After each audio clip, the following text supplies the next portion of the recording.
এই ভিডিওতে আমরা পড়ব ক্লাউড স্টোরেজ। তো এখানে হলো ক্লাউড স্টোরেজ হলো একটি আধুনিক সেকেন্ডারি স্টোরেজ ব্যবস্থা যেখানে ডেটা ইন্টারনেটের মাধ্যমে দূরবর্তী সার্ভার সংরক্ষণ করা হয় এবং যে কোনো সময় যে কোনো ডিভাইস থেকে প্রবেশ করানো যায়।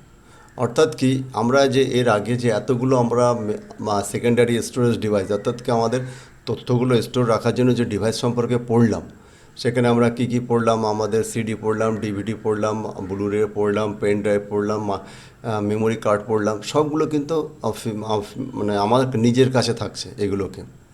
কিন্তু এখন এমন একটা ডিভাইস এসছে, এটাকে বলা হচ্ছে ক্লাউড স্টোরেজ। অর্থাৎ এটা আমার কাছে থাকছে না, এটা আলাদা কোনো কোম্পানির সার্ভারে থাকছে। তো এটার ফলে এটার সুবিধা অসুবিধা কী?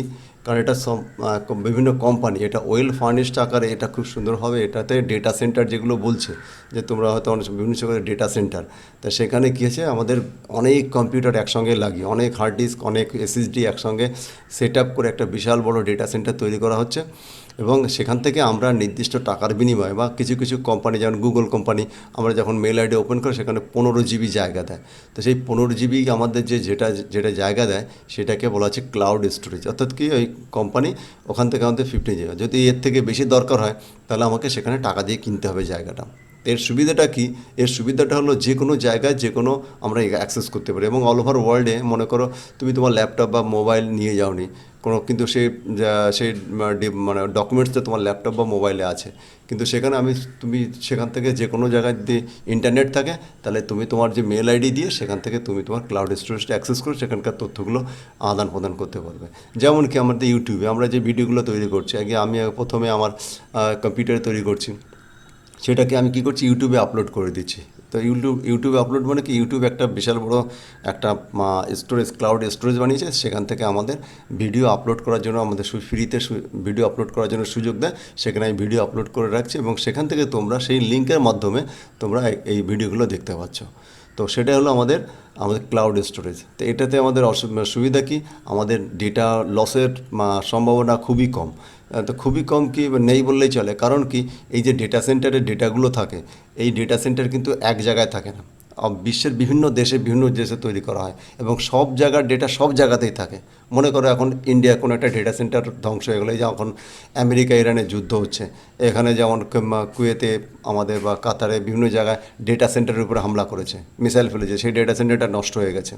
কিন্তু সেইখানে যে ডেটাগুলো আছে সেগুলো কী হবে, সেগুলো কিন্তু কোনো অসুবিধা নেই, অক্ষত আছে। কারণ এই ডেটাগুলো অন্য কোনো ডেটা সেন্টারে, হয়তো মনে করো সেই মিডিল ইস্টের যে ডেটা সেন্টার নষ্ট হয়েছে, কিন্তু ইন্ডিয়ার ডেটা সেন্টারে আছে, আমেরিকার ডেটা সেন্টারে আছে, জাপানের ডেটা সেন্টারে আছে, জাপানের ডেটা সেন্টারে আছে, বিভিন্ন দেশের ডেটা সেন্টারগুলোতে একসঙ্গে এরা নেটওয়ার্কের মাধ্যমে তথ্যগুলো এক জায়গায় স্টোর করে রাখে এবং সবার পরে অ্যাক্সেস করতে পারে। এরপরে কী হয়, আমাদের কী হয়, আমার হয়তো কম্পিউটার খারাপ হয়ে যেতে পারে, তাহলে আমার ডেটাগুলো নষ্ট হয়ে গেলো, পেন ড্রাইভ চুরি হয়ে যেতে পারে, হারিয়ে যেতে পারে, নষ্ট হয়ে যেতে পারে, সিডি ভেঙে যেতে পারে, তাহলে কি আমার ডেটাগুলো আমার নষ্ট হয়ে গেল, আমি যে ডেটাটা তৈরি করলাম। কিন্তু এই ক্লাউডে স্টোরে থাকলে আমাদের কী হলো, ডেটা নষ্ট হওয়ার সম্ভাবনা খুবই কম এবং আমরা যে কোনো জায়গা থেকে বসে আমরা এই ডেটাগুলোকে অ্যাক্সেস করতে পারি। এটাই হলো সবথেকে বড় সুবিধা। কিন্তু তার জন্য আমাকে কী করতে হবে, আমাকে পে করতে হবে। তো কিন্তু লিমিটেড ইউজ যদি আমি করি, যেমন মাইক্রোসফট কোম্পানি 5 জিবি জায়গা দেয়, আমাদের দেশীয় কোম্পানি জোহো মেল আছে, সেই জোহো কোম্পানি 5 জিবি জায়গা দেয়, এরা ফ্রিতে 5 জিবি ইউজ করতে দেয়। গুগল কোম্পানি সব থেকে বেশি দেয় 15 জিবি। তো এর এক এক কোম্পানি এক একটা পলিসি, সেই অনুযায়ী সে আমাদের ক্লাউড স্টোরেজ দেয়। তা সেই রকম আমরা সেই ক্লাউড স্টোরেজ আমরা ব্যবহার করতে পারি। তো সেটাই বলা হচ্ছে আমাদের ক্লাউড স্টোরেজ। তো ক্লাউড স্টোরেজ এখানে নোটসে কী লেখা আছে, ক্লাউড স্টোরেজ হলো একটা আধুনিক সেকেন্ডারি স্টোরেজ ব্যবস্থা যেখানে ডেটা ইন্টারনেটের মাধ্যমে দূরবর্তী সার্ভারে সংরক্ষণ করা হয় এবং যে কোনো সময় ডেটা ডিভাইসে প্রবেশ করানো যায়।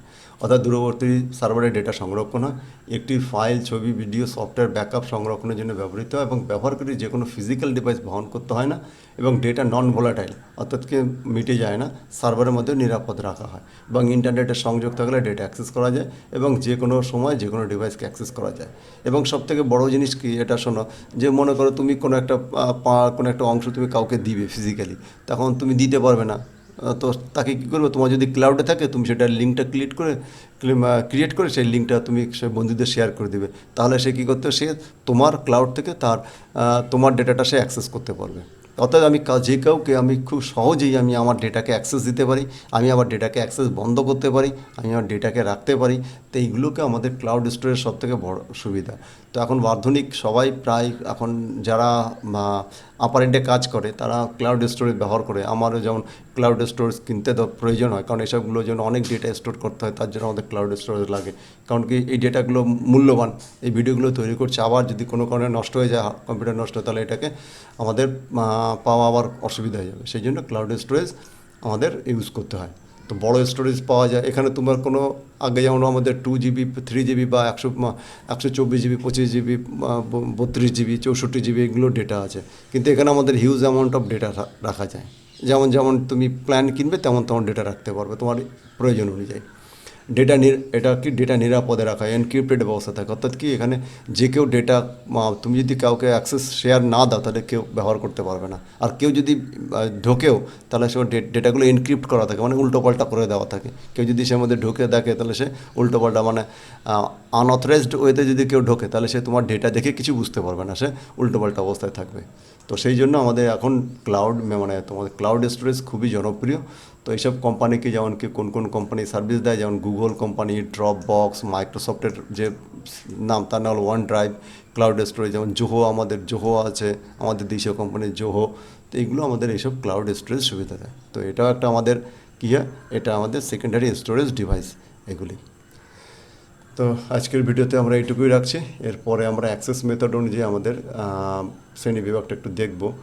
না, এটা খুবই ছোট পার্ট আছে, তো আমরা এখানে বলে দিচ্ছি কি আমাদেরকে অ্যাক্সেস অনুযায়ী শ্রেণী বিভাগ, মানে অর্থাৎ কি আমরা যে এতগুলো যে ডিভাইস সম্পর্কে পড়লাম, আমাদের সিকোয়েন্সিয়াল অ্যাক্সেস অর্থাৎ ম্যাগনেটিক টেপ, মানে একটার পরে একটা, অর্থাৎ কি আমি যদি সিকোয়েন্সিয়াল অ্যাক্সেস কাকে বলে, যেমন মনে করো আমি 1 নম্বর গান শুনছি, আমি যদি এর থেকে 10 নম্বর গানে যেতে চাই, তা আমি সেই ক্যাসেটের টেপটাকে বারবার, মানে ফিতাটাকে ঘুরিয়ে নিয়ে 10 নম্বরে যেতে হবে, তবেই 10 নম্বর গানটা শুনতে পারবো। তো সেই জন্য একে বলে সিকোয়েন্সিয়াল অ্যাক্সেস। আর বাকি যতগুলো আমরা পড়েছি সবগুলো কিন্তু ডাইরেক্ট অ্যাক্সেস, অর্থাৎ কি আমি যদি 1 নম্বর গান শুনছি, আমার 10 নম্বর গান শোনা দরকার, আমি জাস্ট 10-এ প্রেস করছি, 10 নম্বর গানে চলে যাচ্ছে। তো এটা আমাদের অ্যাক্সেস অনুযায়ী শ্রেণী বিভাগ, অর্থাৎ কি সিকোয়েন্সিয়াল অ্যাক্সেস এবং ডাইরেক্ট বা র্যান্ডাম অ্যাক্সেস। র্যান্ডাম অ্যাক্সেস মানে আমি যে কোনোভাবে যে কোনো জায়গায় যে কোনো আমরা জিনিসটাকে অ্যাক্সেস করতে পারি এটা। তো সেকেন্ডারি স্টোরেজ ডিভাইসের ব্যবহার কি অপারেটিং সিস্টেম সংরক্ষণ, সফটওয়্যার সংরক্ষণ, গুরুত্বপূর্ণ ফাইল, এগুলো সম্বন্ধে আর্কাইভ মানে কি আমাদের ভবিষ্যতের জন্য ডেটা অনেক দিনের জন্য জমা করে রাখাকে বলা হচ্ছে আর্কাইভ। তো আমরা এই যে অনেকগুলো ভিডিও সিরিজ দেখলাম, এখানে আমাদেরকে মেমোরি সম্পর্কে, প্রাইমারি অ্যান্ড সেকেন্ডারি মেমোরি, তার এখানে পার্থক্য দেওয়া আছে, তোমরা একটু পড়ে বুঝতে পারবে। তাহলে আমরা মেমোরি পার্টটা আমাদের কমপ্লিট হয়ে গেল, এরপরে আমরা চলে যাবো ইনপুট পার্টে। তো আজকের ভিডিওতে তোমরা এইটুকু। তোমাদের সবাইকে অনেক অনেক ধন্যবাদ, থ্যাংক ইউ। এই চ্যানেলকে লাইক, শেয়ার এবং সাবস্ক্রাইব করবে।